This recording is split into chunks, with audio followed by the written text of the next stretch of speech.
A senior correspondent for News Nation is paddling a borrowed kayak through the waters off Fort Pierce, Florida. He had a drone. The Coast Guard told him no. There's a no-fly zone around the station because federal property and active investigations don't mix with civilian aircraft. So Brian Enton borrowed a kayak from somewhere, got in the water, and paddled out to get as close as he legally could to the 46-foot sloop tied to the Coast Guard dock. That boat is Soulmate. That boat is Brian Hooker's boat. That boat is evidence now. And while Enton is paddling around the perimeter of a no-fly zone, trying to get a glimpse of a vessel that nobody is allowed to board, something is happening in the wider story of the Lynette Hooker case that I want to focus on today, because the husband's account of what happened on the night of April 4th is starting to come apart in a very specific place. The weather. Brian Hooker says it was bad. He told Search and Rescue. He told the Royal Bahamian Police during 3 separate interrogations over 3 days in custody. He told his friend Blaine Stevenson on a recorded phone call. He used a specific phrase, 20-knot winds that popped up suddenly, choppy, the kind of conditions where his wife could just bounce off the back of an 8-foot dinghy and disappear into the dark. The boat captains who actually worked those waters are saying that's not what the weather was doing that night. I'm your lead narrative architect at Redacted Files Lab. This is the contradiction at the center of the Lynette Hooker case right now, and the people pointing it out are not podcasters or commentators or armchair detectives. They are professional sailors, people who make their living reading the wind and the swell off the coast of Elbow Cay, people who were physically there in those waters on or around April 4th. And what they are saying on the record to outlets like Fox News Digital and News Nation does not match the story Brian Hooker told. Today, we're going to lay it out slowly, piece by piece. And then we're going to talk about something else that's happened in the last 24 hours that nobody has a clean answer for. Where is Brian Hooker right now? Subscribe to Redacted Files Lab before we go further. 2 active criminal investigations, a federal evidence seizure, a husband whose location is now uncertain even to the journalists who have been covering this from the start. This case is moving and I am tracking every development. Turn on your notifications so you don't miss what comes next. Let me start with what Brian said about the weather, because the specifics matter. In the phone call he made to Blaine Stevenson on April 7th, 3 days after the incident, Brian described conditions on the water that night. The recording was published later by Stevenson after Brian's arrest, and it has been reviewed by CBS News and multiple outlets covering this case. Brian's description: winds in the high teens to low 20s of knots. A blow that popped up suddenly.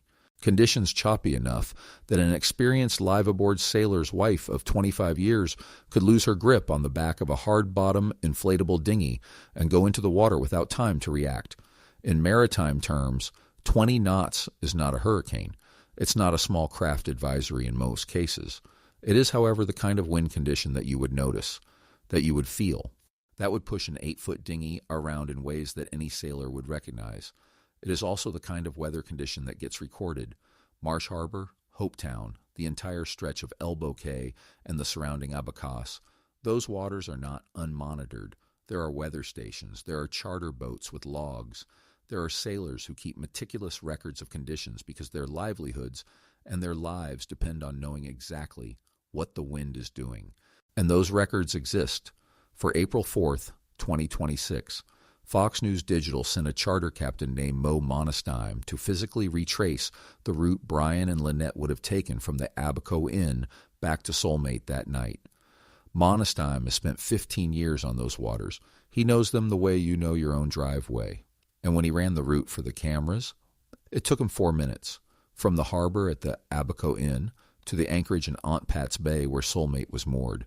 4 minutes. Monestein did not encounter conditions that match what Brian Hooker described. I want to be careful here about what's been said publicly versus what I'm asserting on my own. The full text of every local captain's statement is not always in the public record, but what has been reported across multiple outlets is a consistent pattern. Boat captains in the area, plural, have publicly indicated that the weather on the night of April 4th was not what Brian described. Not catastrophic. Not even particularly unusual, just a normal evening in the Abacos. If that's true, and the reporting is converging on it, then the entire foundation of Brian Hooker's account starts to look very different. Think about what the weather is doing inside his story. It is the reason Lynette went overboard. It is the reason he couldn't recover her. It is the reason he claims to have drifted, helpless, for 9 hours before reaching the Marsh Harbor boatyard at 4 a.m. The weather isn't a detail in this case. The weather is the explanation. Pull the weather out from underneath the account, and you have a man saying his wife fell off a dinghy in calm water, and then nothing else holds together. A wife who was a strong swimmer. A wife who, by her own daughter's measurement, was close enough to shore that she could have swum 2 feet to safety. A wife wearing the engine's kill switch lanyard for reasons that have never been explained. A husband who is a former Marine trained in water survival. A dinghy with an anchor that he says he deployed. A boat called Soulmate that was, by his own account, about 1,000 yards away in calm enough water for sound to carry. In bad weather, all of that becomes plausible. In calm weather, none of it does. This is what investigators have been working with for over a month now, and this is why the Coast Guard didn't close the file when Bahamian authorities released Brian without charges on April 13th. The U.S. Coast Guard Investigative Service kept their criminal investigation open. News Nation's senior correspondent confirmed that fact live on air this week, with Soulmate physically in view behind him at Fort Pierce. The Coast Guard, in his words, has watched their own criminal investigation into what happened.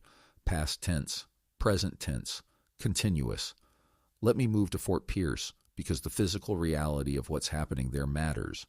The Coast Guard station in Fort Pierce is a federal facility on Florida's East Coast. It is not a tourist site. It is not open to the public.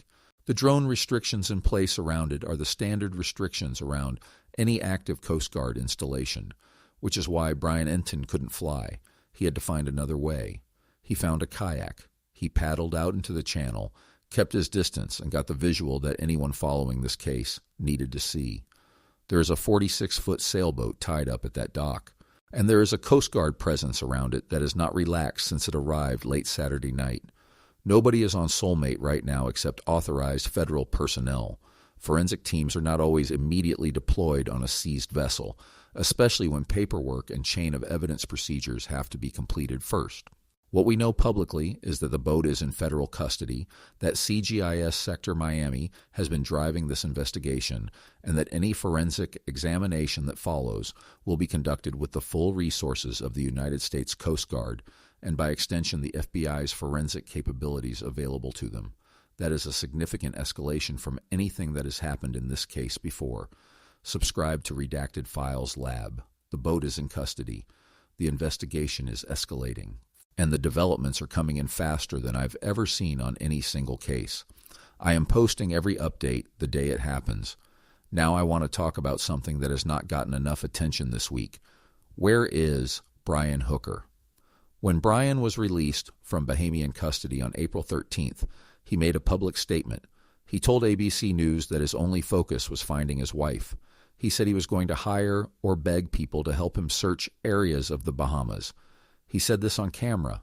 He was emotional. He sounded, by every account that watched the interview, like a man whose only priority was finding the woman he had lost. Hours after that interview aired, Brian Hooker boarded a flight back to the United States. He did not stay in the Bahamas. He did not hire searchers. His attorney said he wanted to be with his terminally ill mother in Michigan. Then he was reported to have been in California, Sacramento specifically, where his sister lives. Then back to Michigan. The reporting since has been thin on his exact whereabouts. News Nation's correspondent said it directly on air this week. We don't know where he is now. Past coverage placed him in Michigan. More recent coverage suggests he has been moving between Michigan and California. That is not an accusation. People travel. People have family obligations. People with terminally ill parents have legitimate reasons to be in multiple places. I am simply noting what is publicly known and publicly unknown about the location of a named suspect in an active federal criminal investigation, whose primary asset has just been seized by the Coast Guard 40 miles offshore in international waters. Here is what we do know. His attorneys are not being expansive with the press right now. Crystal Marie Hauser, his Michigan attorney, has been contacted by CBS News and others. CBS reported that on at least one occasion this week, when they called for comment, She picked up the phone and hung up without answering a single question. Terrell Butler, his Bahamian attorney, has been quieter as well. The earlier public statements about Brian categorically and unequivocally denying any wrongdoing remain on the record. But the volume has come down considerably. That is what it looks like when attorneys are watching a situation evolve and recommending their clients say nothing further. And it is what it looks like when there is something brewing. I want to bring back something Blaine Stevenson did this week, because it is, in my view, the most striking thing that has happened in the human side of this case in the last several days. Stevenson, Brian's friend, the one who recorded the April 7th phone call, sent Brian a direct message. CBS News reported the content. Stevenson told Brian in writing that Lynette's family had trusted him with their loved one, that he had not lived up to that trust, and that now was the time to live up to it, to take care of them, to give them the answers they are looking for. That message went unanswered. This is a man who has known Brian through the sailing community, who spoke to him within days of the incident, who listened to 30 minutes of Brian's account, processed it, and decided that something in what he heard did not hold together. Stevenson is not a podcaster looking for views. He is not a journalist building a case. He is a fellow sailor who had a relationship with this man, and he reached out, and the response was silence. Silence is itself a kind of answer. Let me come back to the weather, because I want to close the loop on why this matters so much. If you accept Brian Hooker's account of conditions on the night of April 4th, the rest of his story becomes at least possible to consider. Hard to swallow, but possible. If you reject his account of the weather, you are not just rejecting one detail. You are rejecting the foundation that everything else rests on. The drift becomes inexplicable. The failure to swim to a wife within shouting distance becomes inexplicable. The choice not to anchor and search becomes inexplicable. The keys in her pocket becomes inexplicable. The lanyard on her wrist becomes inexplicable. The 9 hours becomes inexplicable. Without bad weather, none of it makes sense. And there are records, real records, of what the weather was actually doing that night. I do not have access to those records. The Coast Guard does. The Royal Bahamian Police do. Weather services that monitor those waters have them. Charter companies that operate in the Abacus keep logs. Boat owners who were on the water that day have memories. All of that constitutes the evidentiary universe that investigators are working through. And the question they are answering methodically, piece by piece, is whether Brian Hooker's description of conditions on the night his wife disappeared aligns with what independent records show. If it does, the rest of the investigation has to grapple with the harder question of what could have caused a competent swimmer to drown in difficult seas just yards from her own boat. If it doesn't, then the question changes entirely. That question becomes, what actually happened that night? I want to talk about what could be on Soulmate that matters most to investigators, because the boat is now in their hands, and what they find there is going to shape everything. The Apple Watch was already in police custody before the boat was seized. Lynette's daughter, Carly Aylesworth, has said publicly that her mother had a habit of taking the watch off around dinner time when the battery was low and putting it on the charger. If Lynette made it back to the boat that night and followed her usual routine, the watch would be on the charger inside Soulmate. The Royal Bahamian Police having that watch means it was found on the boat, which means Lynette made it back to the boat, or it was placed on the charger by someone other than Lynette. Those are the only two explanations. Investigators have had that watch for weeks. They have had time to examine the charging history, the battery patterns, the connection logs, anything that would establish exactly when that watch was last taken off and put on the charger. The watch alone tells a story. Whether that story aligns with Brian Hooker's account is something we don't get to know yet, but investigators do. Now consider what the boat itself can tell them. If Lynette's headscarf is on the boat, that places her below deck after she came back from the Abaco Inn that day. If her aquamarine bathing suit cover-up is on the boat, same thing. If her dry bag, which Brian said went over with her, is somewhere on the vessel rather than at the bottom of the Sea of Abaco, that's a problem for the account.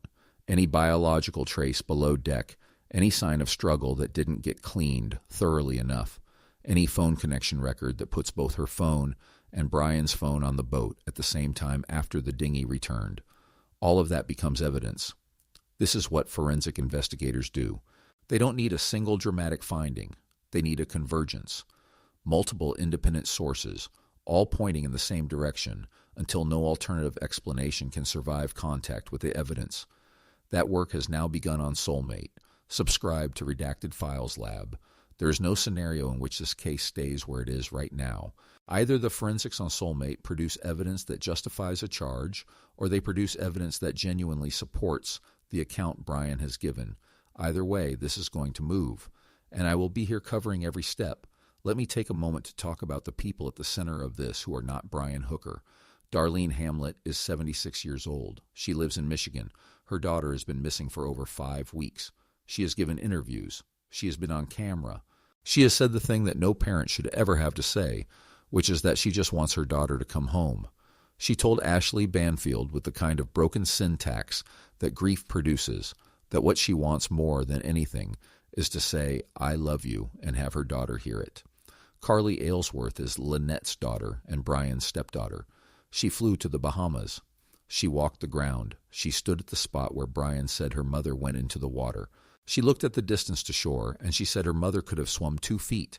She has been on Fox News, NBC News, Wood TV. She has been clear about the relationship between her mother and Brian, including specific allegations that have not been formally adjudicated in court but that exist on the public record. She came home wearing the L necklace, the small charm her mother always wore, that someone found and gave to her. These are the people who are waiting for the work being done at Coast Guard Station Fort Pierce to produce an answer. They have been waiting for 5 weeks. They will wait as long as they have to. And in the meantime, the boat sits at the dock. Brian Enton paddles around in a kayak. The Coast Guard watches. And somewhere, in Michigan or California or somewhere else entirely, Brian Hooker waits too, knowing that his only home for the past 4 years is now a federal crime scene. Here's the question I want to leave you with today, and I want your read on this in the comments. Brian Hooker built his entire account on the weather, the wind, the chop, the conditions that explained why his wife went overboard and why he couldn't reach her and why he drifted for 9 hours instead of taking decisive action. If the boat captains who actually worked those waters are right, that the weather on April 4th wasn't what Brian described. If independent weather records contradict his version of conditions that night, what does that do to the rest of his account? Can any of the other details still stand on their own? Or does the whole story collapse the moment you remove the weather from underneath it? Tell me how you read it. I want to hear what the community thinks. Brian Hooker has not been charged with any crime. His attorneys state he categorically and unequivocally denies any wrongdoing. All individuals referenced in this video are presumed innocent unless formally charged and convicted in a court of law. Both the U.S. Coast Guard criminal investigation and the Royal Bahamas Police Force investigation remain active. If you have any information about the disappearance of Lynette Hooker on April the 4th, 2026, submit a tip anonymously through the CGIS Tips application on any phone.